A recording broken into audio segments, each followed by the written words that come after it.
Aquest vídeo tracta sobre com calculàvem intuïtivament pi. Durant 2000 anys, el mètode més reeixit va ser lent i laboriós fins l'arribada d'Isaac Newton, que va canviar el joc. Podríem dir que va fer via i us mostraré com. Però primer, pi en pizzas. Talla els marges d'una pizza i posa'ls encreuats en pizzas idèntiques. Veuràs que s'extén 3 pizzas i una mica més. Això és pi. La circunferència d'un cercle és 3,14 vegades el diàmetre, però pi també es relaciona amb l'àrea d'un cercle. L'àrea és pi per radi al quadrat. I per què pi per radi al quadrat? Bé, talla una pizza a trossos i després formen un rectangle. L'àrea d'aquest rectangle és la longitud per l'amplada. La longitud del rectangle és la meitat de la circunferència. Una meitat de les vores és a un costat i l'altra queda a davant. Així que la longitud és pi per r. L'amplada és la longitud d'un tros de pizza, que és el radi del cercle original. Per tant, l'àrea és pi per r al quadrat, r per r. I l'àrea d'un cercle de radi 1 és pi. Així que, bé, recordeu. Quina era la manera intuïtiva de calcular pi? Bé, és la més evident. És fàcil demostrar que pi ha d'estar entre 3 i 4. Agafa un cercle i dibuixa-hi un hexàgon, amb els costats de longitud 1. Un hexàgon regular es pot dividir en 6 triangles equilàters. El diàmetre del cercle és 2. El perímetre de l'hexàgon és 6 i el del cercle ha de ser més gran. Per tant, pi ha de ser més gran que 6 dividit per 2. Per tant, pi és més gran que 3. Ara dibuixa un quadrat al voltant del cercle. El perímetre del quadrat és 8, que és més gran que el del cercle, així que pi ha de ser inferior a 8 dividit per 2. Així que pi és menys de 4. Això ja se sabia des de feia milers d'anys. Però, al 250 abans de la nostra era, Arquímedes va millorar el mètode. Va començar amb l'hexàgon, com has fet tu, i tot seguit passa de l'hexàgon a un dodecàgon. Ara és una forma regular de 12 cares. Calcula el seu perímetre. La relació entre el perímetre i el diàmetre serà menor que pi. Fa el mateix per un dodecàgon sobrescrit i li troba el límit superior per a pi. Els càlculs ara es tornen molt més complicats perquè ha d'extreure arrels quadrades i arrels quadrades d'arrels quadrades i convertir-les en fraccions. Però calcula els polígons de 12, 24, 48 costats i quan arriba al de 96 en té prou. Però ho aconsegueix. Sí senyor, ho aconsegueix. Pi entre 3,1408 i 3,1429. Tot això fa més de 2.000 anys, prou bé, oi? I tant, sembla una precisió suficient per pi. Correcte, aquest valor ja és prou precís per qualsevol càlcul pràctic. Ara és qüestió de flexionar els músculs i demostrar el poder matemàtic per arribar a una constant com pi amb màxima precisió. Durant els següents 2.000 anys es va continuar dividint polígons fins a nombres de vertigen, mentre pi passava per matemàtics xinesos, indis, perses i àrabs que van contribuir a definir els límits de pi. A finals del segle XVI, el francès François Viet va anar molt més lluny que Arquímedes. Va calcular el perímetre d'un polígon de 393.216 costats, només per ser superat a principis del segle XVII pel neerlandès Ludolf van Keulen, que va dedicar 25 anys d'esforç per calcular amb precisió el perímetre d'un polígon de 2 elevat a 62 costats. Això són 4 quintilions, 611 quadrilions, 686 bilions, 18.000 milions, 427.387.904 costats. I quina va ser la recompensa per aquesta fatiga? Només 35 decimals correctes de pi. Tenia aquests dígits sobre la seva làpida. 20 anys després, el seu rècord va ser superat per Christoph Grienberger, amb 38 decimals. Però va ser l'últim de fer-ho així? Gairebé, sí, perquè poc després entra en escena Sir Isaac Newton.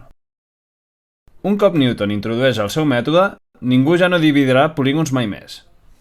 Era l'any 1666 i Newton només tenia 23 anys. Estava tancat a casa per un brot de pesta bubònica.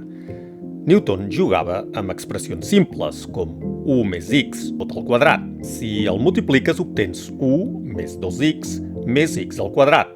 I què passa amb 1 més x tot al cub? Bé, de nou podeu multiplicar tots els termes i obtenir 1 més 3x més 3x al quadrat més x al cub. Podríeu fer el mateix amb 1 més x elevat a la quarta o 1 més x elevat al 5 i així successivament. Però Newton sabia que hi havia un patró que li permetia saltar-se la farragosa aritmètica i anar directe a la resposta. Si et fixes en aquestes equacions, veuràs que els coeficients de x, x al quadrat i de més són els nombres del triangle de Pascal. La potència a la qual s'eleva 1 més x correspon a la fila del triangle. El triangle de Pascal és molt fàcil de fer. El coneixien els antics grecs, els indis, els xinesos i els perses. Moltes cultures diferents el coneixien. Tot el que cal fer és sumar els dos veïns, cosa que dona el valor de la fila que hi ha sota. És molt fàcil. I pots calcular els coeficients de 1 més x elevat a 10 en un moment. El que em va fascinar quan vaig començar a mirar aquells documents antics va ser com, sense entendre-hi un borrall, perquè desconec aquests sistemes numèrics, és obvi que tots ells descriuen el mateix que avui, al món occidental, anomenem el triangle de Pascal. Aquesta és la bellesa de les matemàtiques. Transcendeixen la cultura, el temps i la humanitat. Molt després de nosaltres, les cultures alienígenes coneixeran el triangle de Pascal. Pots calcular els nombres de qualsevol fila sense haver de calcular totes les files anteriors. Qualsevol expressió 1 més x a la n és igual a 1 més n per x més n per n menys 1 per x al quadrat, dividit per 2 factorial, més n per n menys 1 per n menys 2 per x al cub dividit per 3 factorial, etc. I aquest és el teorema del binomi. Diu binomi perquè només hi ha dos termes, l'1 i la x. I se'n diu teorema perquè es pot demostrar amb rigor que els coeficients són exactament els nombres que veureu en el triangle de Pascal. Tot això ja se sabia a l'època de Newton. Sí, exactament. Tothom ho sabia. Tothom sabia aquesta fórmula i tanmateix ningú va pensar de fer el que va fer Newton amb ella, que és portar-la al límit. El teorema binomial estàndard insisteix en que l'apliquis només quan n és un nombre enter i positiu, fet que té sentit. Es tracta de calcular 1 més x per ell mateix un cert nombre de vegades, però Newton diu no. Les matemàtiques consisteixen a trobar patrons, ampliar-los i intentar esbrinar on es trenquen. I va provar 1 més x elevat a 1 negatiu. Que és 1 dividit per 1 més x. Què passa si poso n igual a menys 1 a la part dreta de la fórmula? I el que obtens és que els termes s'alternin. Més 1 menys 1, més 1 menys 1, etc. Així que és 1 menys x, més x al quadrat, menys x al cub, més x a la quarta, menys x a la cinquena, etc. S'alternen sèries amb signes més i menys com a coeficient. Així que es converteix en una sèrie infinita. Sí, cert. Si no arribes a un enter positiu, el teorema del binomi de Newton us donarà una suma infinita. Igual que per als nombres enters positius era un conjunt finit de termes, ara tenim un conjunt infinit de termes. Sí, el que passa és que si tenim un nombre enter positiu, si recordes la fórmula, el coeficient és n per n menys 1 per n menys 2 i així successivament. Quan arribes a n menys n, si n és un nombre enter positiu, finalment aconsegueixes que, per exemple, n menys 10 sigui 0. Aquest coeficient i tots els posteriors són 0, i per això només és una suma finita, per tant el triangle és finit. Però fora del triangle de nombres enters positius mai no trobes n menys n, perquè n no és un nombre enter positiu. La sèrie resulta infinita. Això funciona de debò? La sèrie infinita de Newton et dona realment el valor d'1 dividit entre 1 més x? Correcte, i pot ser una tonteria. Hi ha moltes fórmules matemàtiques que es podrien trencar completament quan fas això. Tenim regles per una raó, però sempre hem de saber fins a quin punt podem estirar-les. Si agafes tota la sèrie i la multipliques per 1 més x, quan ho desenvolupes, tots els termes es cancel·len, excepte el principal. De manera que aquesta gran sèrie multiplicada per 1 més x resulta 1. En altres paraules, aquella gran sèrie és 1 entre 1 més x. Així és com es va justificar Newton que té sentit aplicar la fórmula allà on no hauria de ser aplicable. Per tant, Newton està convençut que el teorema del binomi funciona fins i tot per valors negatius de n, el que significa que hi ha vida en el triangle de Pascal per sobre de la fila 0, que podeu afegir un 0 i un 1 que sumen per fer el primer 1. I llavors aquesta fila continuaria menys 1, més 1, menys 1, més 1, fins l'infinit. I fora del triangle estàndard, el valor implícit queda reduït a 0. I això encaixa. Els més i els menys alternats s'afegeixen per fer 0 a tot arreu de la fila que hi ha sota. I pots ampliar el patró per tots els nombres enters negatius, ja sigui utilitzant el teorema del binomi o simplement mirant quins nombres se sumarien per fer els nombres que hi ha sota. I aquí hi ha alguna cosa sorprenent. Si ignores els signes negatius per un moment, aquests són exactament els mateixos números disposats en el mateix patró del triangle principal, girats de costat. Però Newton no s'atura amb els nombres enters. A continuació prova les potències fraccionàries com 1 més x a 1 mig. Aleshores, què vol dir? Agafes 1 més x elevat a 1 mig. Bé, això és el mateix que l'arrel quadrada d'1 més x. I ell vol entendre si això es desenvolupa de la mateixa manera. Posant n és igual a 1 mig, obté una sèrie infinita. Això em fa pensar que en realitat podríem entrar al triangle de Pascal, fer-lo petar i afegir fraccions entre les files que ja coneixem. Exactament, fins i tot hi ha un continu de triangles de Pascal. Entre 0 i 1 hi ha un continu de nombres que podries posar en potències. I pots imaginar cada fracció com un mig, un quart, un terç, existent en el seu propi pla, on els parells de nombres se sumen per fer el nombre que hi ha sota. I ja no ha de ser un nombre enter positiu. No ha de ser un nombre enter, ni positiu ni negatiu. Així que ara n serà un mig. I Newton ho resol i a partir d'aquí pot fer tot tipus de càlculs. Per exemple, pot calcular l'arrel quadrada de 3 de manera molt ràpida, perquè 3 és 4 menys 1. I si traiem el 4 obtenim 2 per l'arrel quadrada d'1 menys 1 quart. Si poses menys 1 quart com a x en aquesta sèrie, obtens un desenvolupament de la sèrie que convergeix ràpidament cap al valor de l'arrel quadrada de 3.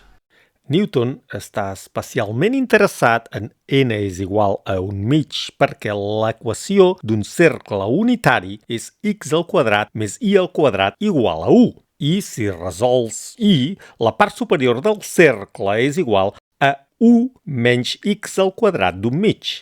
Aquesta és bàsicament la mateixa expressió que ja tenia, només que ha de substituir x per menys x al quadrat, que afegeix alguns signes menys i duplica la potència de x en cada terme. Però ara té una equació per un cercle on cada terme és només un nombre irracional per x elevat a una certa potència. Ara tenim dues maneres diferents de representar el mateix. I quan tens una cosa com aquesta, els focs artificials estan a punt de petar. Com fa servir això per calcular pi? Bé, per sort per nosaltres, acaba d'inventar el càlcul, o el que ell anomenava la teoria de fluxions. S'adona que si integres sota aquesta corba mentre x passa de 0 a 1, obtens l'àrea de la corba, que és un quart del cercle. I sap que l'àrea del cercle és exactament pi r quadrat. Com que r és 1, l'àrea és pi. I en volem només una quarta part, així doncs l'àrea és pi dividit per 4. D'altra banda, té aquesta sèrie i sap com integrar x a qualsevol potència. Augmenta cada potència d'x en 1 i la divideix per la nova potència. I ara tens una sèrie infinita de termes que només impliquen una aritmètica simple en fraccions. Posa una x igual a 1 i pots calcular pi amb una precisió arbitràriament alta. Però Newton va encara més enllà, afegint una darrera floritura. Un paper de matemàtiques no gaire bo té 0 idees i diu coses que tothom sap però que ningú s'ha molestat en escriure. Hi ha bons articles de matemàtiques que demostren una idea xocant. Per nosaltres, ara Newton està exposant la idea número 4 i està a punt d'oferir-nos una gran idea número 5. I la nova idea és que en lloc d'integrar de 0 a 1, integra de 0 a 1 mig. Quan tens una sèrie infinita, vols que els termes disminueixen el més ràpid possible. D'aquesta manera no cal calcular-ne tants per obtenir una resposta prou exacta, i Newton veu que si integra no de 0 a 1, sinó de 0 a 1 mig, aleshores, quan substitueixi un mig per x, cada terme es reduirà per un factor addicional de x quadrat, que en aquest cas és un quart. Però, si només integres fins a un mig, quina és l'àrea que queda sota la corba que vols calcular?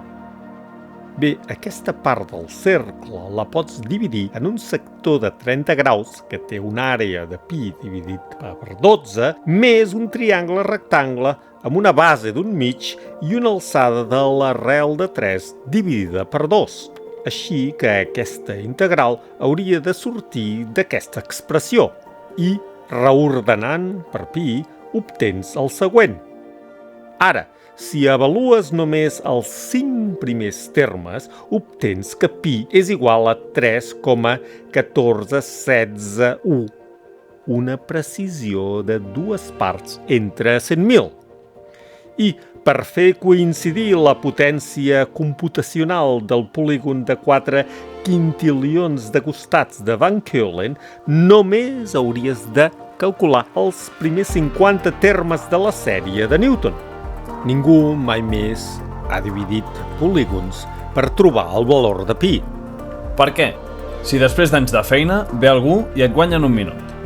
És com si, un cop inventada la grua, algú vol fer servir rampes i escales per pujar a les parets d'una casa. Ja no construïm les cases a l'antiga perquè tenim nova tecnologia.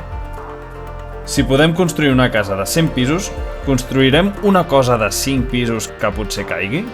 Ho veus a la ciutat de Nova York. Ja veus, literalment, on la tecnologia va arribar.